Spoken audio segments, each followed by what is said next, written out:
Good day and welcome back to The Shed. Today we go back to 1984 to a novel that defined the genre of cyberpunk.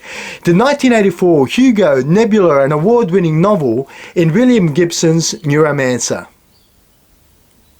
So what I would like to do is provide a spoiler-free plot overview. I'll talk to what I like that I think makes this just an unforgettable novel. I'll talk to some of the things that I didn't like in the novel.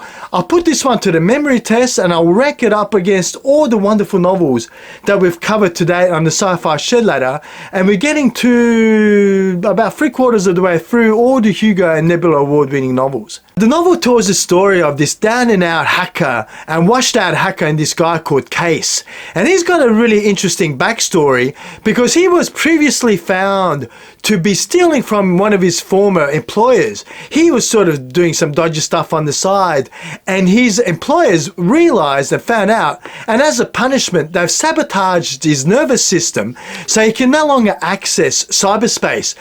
The word which was actually coined by William Gibson in Neuromancer. So there's this concept of a cyberspace. It works somewhat and was influential in what we find in the Matrix movies, which was just wonderfully done in Neuromancer, to a point where it defined that genre. So he can no longer access this cyberspace environment and he's sort of feeling down and out, only to be recruited by this guy called Armitage. And he's putting together a little crew which includes Case and this other protagonist in a person called Molly Million.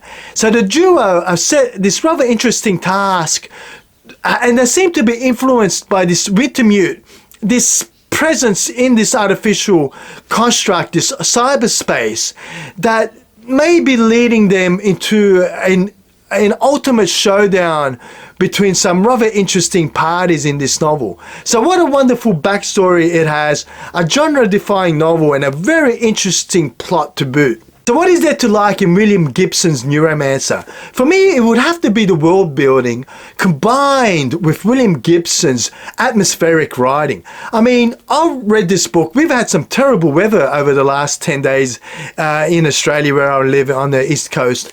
And you know, it's just been terrible weather. And from the very first page, you're just immersed into this bleak silver sky that is a classic in William Gibson's Neuromancer. Probably one of the best known intro lines into the whole of science fiction. And as I'm reading that in this miserable weather, I could not help but be engrossed in this wonderful world building that is William Gibson's Neuromancer. Coupled with that really atmospheric writing just makes it an absolute classic. And so many times, honestly, I was reading through this and I was just thinking, this is a great novel. This is just absolutely fantastic world building. You can just envision this in the atmospheric writing, so much so that I actually made a comment in passing with a friend of mine at work saying, how good is William Gibson's Neuromancer?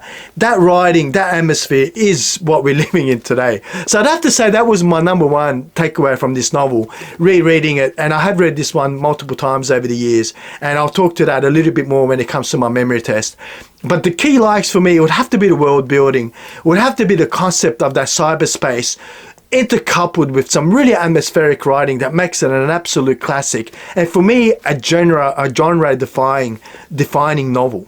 The other thing that I really enjoyed in this one was the noir influence that we see in Neuromancer. I mentioned in my review of the Yiddish Policemen's Union that I'm a fan of that, you know, classic noir black and white movie, that detective novel story, and you can see that Neuromancer was definitely influenced by that. We have Case, who is this disillusioned hacker who sort of plays a role in many ways of those detectives in those noir movies, as well as the femme fatale in Molly Million, the female character, just so typical of those noir movies, as well as the mysterious conspiracy themes that we have with that whole artificial intelligence. So I really did like those noir influenced concepts in this novel.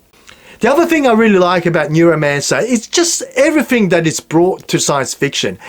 It's arguably a novel that defined a whole subgenre in science fiction in cyberpunk. I mean, it's absolutely if you're going to talk cyberpunk, you have to talk Neuromancer. And I just love it for that. I just love the way that it's been so influential. And you can see reading through it how so many authors like Neil Stephenson and many others that followed just took inspiration from this wonderful novel and propelled that whole genre that I love dearly forward. So what is there not to like in William Gibson's Neuromancer after all that positive praise that I just dumped on it? Look, and for me, honestly, there's not really much I could point at that I would have to say I didn't quite like this. But I am going to make a couple of observations. And one is the prose, right? William Gibson, but this is one of those things that I absolutely love about Neuromancer, but I'm going to talk to it in my dislikes because I know there are people out there that will struggle with the point I'm just about to make. And that is in the sense that William Gibson's prose is very interesting, and sometimes it's a little bit sporadic and a little bit disjointed. And his exposition, it's not about exposition, right? He really doesn't explain to you how this world works, right? You just come into this novel immersed into this world that is taken for granted by the individuals playing a role in it, right? Cyberspace is normal for these people. Connecting into their little devices, the word escapes me at the moment, the docking system or whatever it was. Anyway, irrelevant. They don't explain these concepts to you.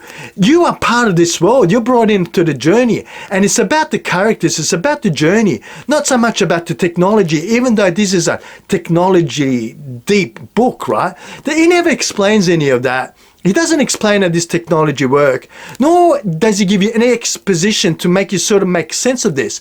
And I think coupling that with a very interesting plot, a plot that is multifaceted and not always easy to follow, will make it for an interesting, if not difficult, reading experience for, I dare say, maybe a lot of people out there. So I'm going to put it out there as a caveat for me. I didn't find that. I love Neuromancer for all of those things, right? Because it doesn't give us all this background info dump. It just expects us to understand how this world operates. It's all positives I take away from this wonderful novel, but I dare say there will be people out there that will find it a little bit confusing, wanting a little bit more exposition, and the plot not to have some of the loose ends that I think you will find in Neuromancer. So when it comes to the memory test, Neuromancer gets top marks. It's a novel that I read the first time around about the early 90s. It may have been, maybe even a little bit earlier than that, late 80s. But it's a novel I come back to every so often because it's just a classic, an absolute classic novel, right? So when it comes to memory tests, it scores high marks. But I'd have to say this, last time I read Neuromancer, it would have been 10 or so years ago between rereads. And I've got to say that even now, having read this novel several times over the years, sometimes I lose little bits of the plot. The characters, I think, are really unforgettable in the sense that they're just genre defining again, right? So I thought the characters were memorable, but what they actually did and some of the plot elements is not necessarily as strong as the whole concept that this novel is. So I'd have to give it that for it, but it did score really well when it comes to the memory test. It got full marks. It's an unforgettable novel, one that I highly recommend. So when it comes to recommendations, I highly recommend this one. But who would I recommend it to? Now, I'd have to say that if you enjoy your cyberpunk novels, the likes of Neil Stephenson's, Snow Crash or The Diamond Age, if you like those themes and you've yet to read Neuromancer, I'd say please have a go at this. You'll see definitely the inspirations that Neil Stephenson's and others have taken from it. And I think if you've enjoyed those novels, you will 100% enjoy Neuromancer and vice versa. I really do like this one if it's not obvious enough. I'm a huge fan of the genre at whole, but the novel that I think really defined some of that. But was it truly the first novel that we get glimpses of the cyberpunk world? And I'd have to say, look, that bit is arguable, and I'll pose a question to you as well, my friends. But I'd have to say that, if you've enjoyed novels by Philip K. Dick, like Ubik and Do Androids Dream of Electric Sheep, you will see definitely references to what we today would call cyberpunk attributes, right? But I honestly think that this, for me, was a novel that sort of, I guess I'm going to ask you the question before I answer it for myself. Was this a novel that really ignited the cyberpunk genre? Or was it just something that was inevitable and it was always going to be a sign of the times? I'm sometimes sitting on the fence, but I'm going to come out and say, I reckon this is the novel that ignited that. It wasn't just happen chance, but I'd love to hear your comments down below. Do you feel that this novel ignited that, or it was just a happy accident, as Bob Ross would say, and it was inevitable, and we were always going to see that cyberpunk subgenre be defined the way it has? Look, we've got to rank this one on the Sci-Fi Shed. It's one of my absolute classics and one of my absolute favorites, and it'll be really interesting to see how it will be reflected on the Sci-Fi Shed ladder when I apply my full criteria that I've documented below. Let's flip the cameras and see where we land tonight. So we're back to the Sci-Fi Shed ladder to rank the Hugo, Nebula and Locus award-winning novel from 1984, Neuromancer by William Gibson. And then we're looking at the A side of the board at the moment, and I have no doubt that it's going to land somewhere on the A side of the board. And if you are hoping to see the B side, I'm afraid today is not your lucky day, and you might have to look at the description down below where I've got all the novels documented for you to see exactly where they're ranking today. But I'm not going to flip the board. I'm pretty confident that this one is going to sit on the A side of the board. And why is that? Let's start going through my criteria. So the concept. I could not help but give this one absolutely full marks when it comes to the concepts, because all the novels that we've covered today, this is the only novel that I can actually say it defined the genre, right, of cyberpunk or any other subgenre that we have in science fiction or fantasy. So it got absolutely full marks for the concept. No argument, I think, from most people there. When it comes to the execution, and I talked to some of these things in my dislike section that some people might have problems with, but for me, that is again one of the reasons I love Neuromancer, is because there's very little in the likes of exposition, and some of the writing is a bit sporadic, but I just love that again. So I gave it really good marks for the execution. I have taken some points away from the writing, because I think even me being a huge fan of this novel, the writing sometimes makes it difficult to someone who's even very familiar with the storyline, and sometimes it can get a bit weird. But on the flip side of that, it's very atmospheric, and like I said, when it was bucketing down rain the other day, I just couldn't think of a better novel to read but Neuromancer. So again, it got some pretty high marks, not the top marks for the writing, but it was right up there. When it comes to the characters, again, Case was that noir influenced character who's down and out, disillusions, trying to find his place in the world, which I thought was just brilliant.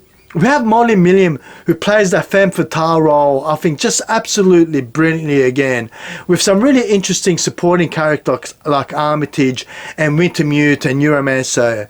And just, I thought again, the characters got some pretty high marks as well. Where it didn't quite do so well was in the ending. The ending, I think, and again, it's one of those things that makes it interesting, but because not everything comes together, there are some loose ends, and you don't get the answers to all the questions that this novel raises. So it got some average or just below average marks for the ending. And I think that's pretty much my genre off the top of my head. If anything else comes to mind, I'll mention it. So it's definitely going to sit somewhere on the A side of the board. And we got wonderful novels like Hyperion, which I should have mentioned as well. Although not what you would consider a cyberpunk novel, you know, Hyperion does have some themes that you see in Neuromancer, like the use of AI and technology there as well. But again, I think Hyperion just has a lot more to say about just science fiction as a whole, that it's not going to challenge, I think, the top placing on the board. But gee, some days I feel like it should. But that's not today. And I think I can say that largely to all the other novels on the A side of the board as well. So maybe we should look at the last column that we have on the A side and say, is Neuromancer better than what's topping the top of the charts there in Red Mars? And I'm going to have to say, you know, Red Mars, again, I think it is in some ways a genre-defining novel. When it comes to terraforming, I think it is one of the better novels out there. But geez, it can be a bit bloated at times, and sometimes it does feel like it's just way too long. It should have been edited to like 200-300 pages and it would have been perfect. So I'm going to have to say that it is going to challenge Red Mars, and it is going to rank better than Green Mars. And when I look at the B side of the board, the A side, the middle column here, I think it's going to sit somewhere here. And we have wonderful written novels like The Dispossessed with some really interesting concept. Both The Left Hand of Darkness and The Dispossessed, I can say, holds true to both of those. And we've got novels like Stranger in a Strange Land, Starship Troopers, Ringworld, The Man in the High Castle. Geez, we got some pearlers. The Demolished Man. And I just made up my mind. Let me give myself a second to process this. Because I reckon it's going to sit just above or below Ringworld. Ringworld is awe-inspiring. But the characters, you know, sometimes a little bit lacking. Can I play? Oh, okay. Love it or leave it, Pete. It's locked in. I'm going to give it to Neuromancer over Ringworld. I'm not going to put it above Starship Troopers because I think Starship Troopers was also very influential. It's also a very interesting novel, and you may not agree with everything that Starship Troopers has in it, but Heinlein's exposition and his worldview can be so strong at times that even if you hold to a different worldview, you can sometimes be convinced by it. So I'm going to have to say, Neuromancer, absolute classic novel. For me, a novel that is not an accident. It was genre defining. It does warrant its place on the A side of the board and smack bang almost in the middle of the A side of the board.